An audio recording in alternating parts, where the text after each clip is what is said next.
Hello everyone, welcome back to my another mini blog. সেই দিনটা তো ছিল আমার কাছে খুবই বিশেষ একটা দিন, কারণ প্রায় ৬-৭ বছর পর আমি আমার জিগারকা টুকরার সাথে দেখা করতে গিয়েছিলাম।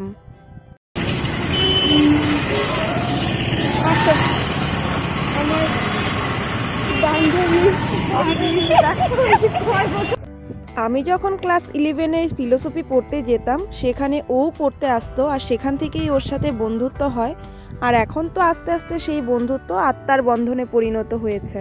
তখন তো ওরা সলসলা বাড়িতে ভাড়া থাকতো আর ওদের বাড়ি হচ্ছে কোচবিহারে। তো এইচএস দেওয়ার পর এখন ওরা ওখানেই চলে গিয়েছে আর ওর বাবা কিন্তু ওখানেই জব করে।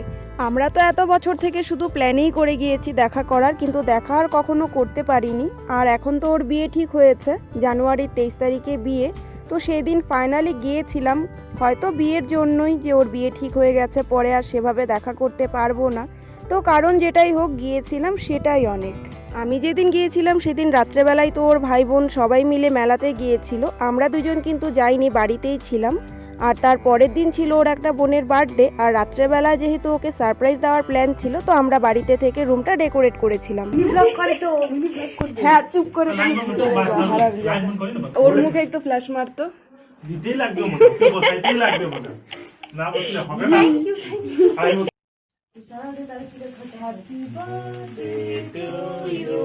ওরা তো ফিরতে ফিরতে 12:30-1টা বাজিয়েছিল। তারপর কিন্তু আমরা বার্থডে সেলিব্রেট করেছিলাম। দেন গিয়ে আমরা ঘুমিয়ে পড়ি। আর পরের দিন সকালবেলা উঠে ফ্রেশ ট্রেশ হয়ে চাটা খেয়ে চলে গিয়েছিলাম একটু ছাদে। আমার তো ছাদে যেতে ভীষণই ভালো লাগে, শুধু একটাই নেগেটিভ দিক আছে যে রেলিং ছাড়া যদি ছাদের কিনারের দিকে চলে যাই তাহলে বুকটা একটু ব্যথা ব্যথা করতে থাকে, ব্যাস এতটুকুই। কিছুক্ষণ ছাদে থাকার পর নিচে চলে আসি, আর নিচে আসার পর ও আমার হাতে বাদাম ধরিয়ে দিয়েছিল আর সাথে একটা প্যাকেট। আর প্যাকেটটা খুলে দেখি ওখানে 2 জোড়া ইয়াররিংস ছিল।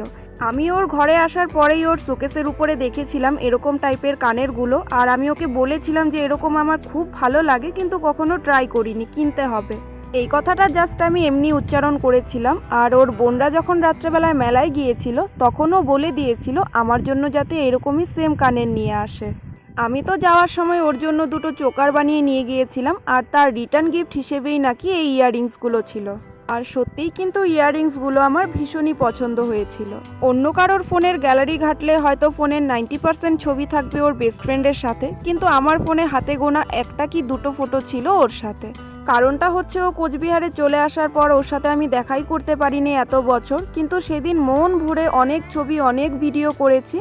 ওর সাথে আরও 1-2 দিন সময় কাটানোর খুব ইচ্ছে ছিল, কিন্তু কিছু কারণবশত বাড়িতেই চলে এসেছিলাম, আবার যাব।